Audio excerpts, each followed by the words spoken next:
안녕하세요. 생기가득 한방병원 병원장 이희지입니다. 갑상선은 우리 몸의 에너지와 관련이 많습니다. 그래서 갑상선이 정상적인 기능을 하지 못하면 빨리 피곤해지고 무기력함과 피로감이 증가를 하고 또 소화도 잘 안 되고 변비도 생기고 이렇게 신진대사에 문제가 생기게 되죠. 이런 문제를 해결하기 위해서 홍삼을 고민 중이라면 조심하시는 게 좋습니다. 홍삼은 면역력을 강화시키고 항산화 작용이나 체력 증진 등의 효과가 뛰어나지만 갑상선 환자의 경우에는 신중하게 복용해야 합니다. 특히 제 개인적으로는 갑상선암 수술을 한 분들은 홍삼 복용하는 것을 반대하는 편입니다. 오늘은 갑상선암과 갑상선 항진증 환자들에게 홍삼을 먹을 때 왜 조심해야 하는지에 대해서 설명을 드리겠습니다.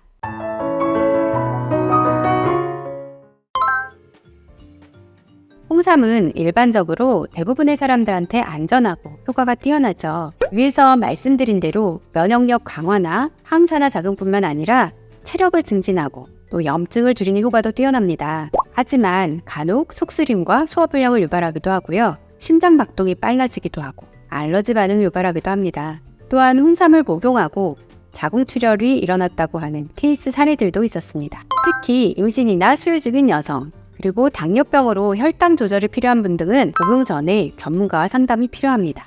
마찬가지로 갑상선 환자도 홍삼이 갑상선 기능에 영향을 미칠 수 있기 때문에 복용 전에 의사와 상담을 통해서 현재의 몸 상태 및 복용 여부를 꼼꼼하게 살펴보시는 것이 좋습니다.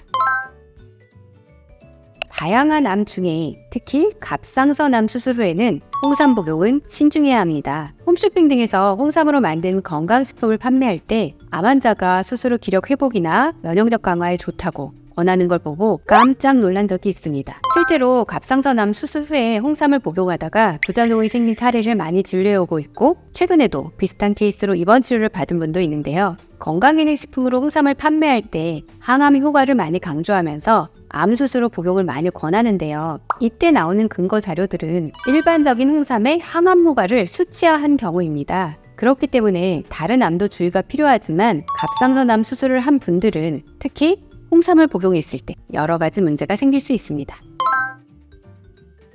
갑상선암 수술 후 암의 재발을 막기 위해서 신지로이드를 고용량으로 투여합니다. 즉, 갑상선의 기능을 약간의 항진 상태로 유지시키는 거죠. 그래서 수술 후에 내원하시는 분들의 심장 박동수를 측정하면 80번에서 90번이 넘어가는 경우가 대부분입니다. 이런 분들이 홍삼을 복용하면 심장 박동이 더 빨라지기도 하고요. 알 수 없는 열감이나 두통, 그리고 불안감, 피곤함, 피부염, 그리고 여드름 등의 증상이 생길 확률이 높습니다. 그런데 이런 증상이 생기더라도 대부분 수술 후 부작용이나 나의 면역력이 약해서 생겼다고 생각하시는 분들이 많고요. 홍삼이 원인이라는 생각은 대부분 하지 못하시더라고요. 증상이 자꾸 안 좋아지다 보면 조금이라도 완화시키기 위해서 약을 먹기도 하고 또 수액을 맞기도 하지만요. 또 너무 많이 맞는 경우에는 몸에 무리가 생겨서 입원으로 이어지는 경우도 발생합니다. 제가 치료한 사례들을 얘기를 해드릴 건데요. 60대 초반에 경상도에 거주하는 분이셨는데 갑상선암 수술 후 신지로이드를 복용 중에 계셨습니다. 기력이 너무 없기 때문에 병원에서 여성 호르몬제를 처방을 해주시더라고요. 여성 호르몬제를 또 복용을 하시고 또 기력이 없으니까 홍삼과 녹용이 좋다는 얘기를 듣고 드셨었어요. 또 체력이 또 그래도 약하니까 수액 주사를 반복적으로 맞으셨습니다. 그리고 나서 몸을 가누지 못하고 저희 병원에 거의 실려 오셨었는데요. 저희 병원에서 입원 치료를 한 경우입니다. 이분에게 여성 호르몬제와 홍삼, 녹용을 모두 끊게 한 후에 치료를 시작했습니다. 이분의 맥박수는 분당 100번을 훨씬 넘어가고 있었고요. 기력도 없고 소화도 거의 시키지 못하는 상태였습니다. 또 이분은 홍삼과 녹용을 너무 많이 드신 상태여서 위에 열로 인해서 상열감이 있었고요. 그리고 또 불안증까지 있었습니다. 그리고 또 위험 증세까지 생겼죠.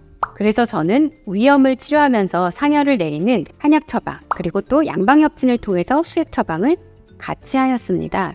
치료 보름 후부터 식사를 하실 수 있게 되었고 한 달이 지나면서 열감이 가라앉기 시작했습니다. 2주 후에 퇴원을 하셨고요. 외래로 치료 3개월 후에 치료를 종료할 수 있었습니다. 특히 이분의 경우에는 주위에서 홍삼과 녹용이 암 수술에 좋으니 이걸 복용하라는 말을 들었고요. 또 개인적으로 너무 열심히 드신 부분이 문제가 되셨던 경우입니다. 제가 늘 말씀드리지만 한약 제제는 항상 전문가인 한의사의 진료 후에 처방받으시는 것이 좋습니다. 자, 오늘은 갑상선암 환자들의 홍삼 복용에 대해서 설명드렸는데요. 조금이라도 더 빠른 회복을 위해서 홍삼 등 건강보조식품을 드시고 싶겠지만 오히려 부작용이 생길 수 있기 때문에 각별한 주의가 필요합니다. 또한 갑상선암 수술 후 모발 미네랄 검사를 통해서 이런 미네랄 불균형의 상태를 보고 균형을 잡을 수 있도록 도와주는 것도 갑상선암 수술 후의 회복에 도움이 될 수 있습니다. 궁금하신 점은 카톡이나 댓글로 문의 주시면 친절하게 답변 드리겠습니다. 자, 여러분 항상 건강하세요. 감사합니다.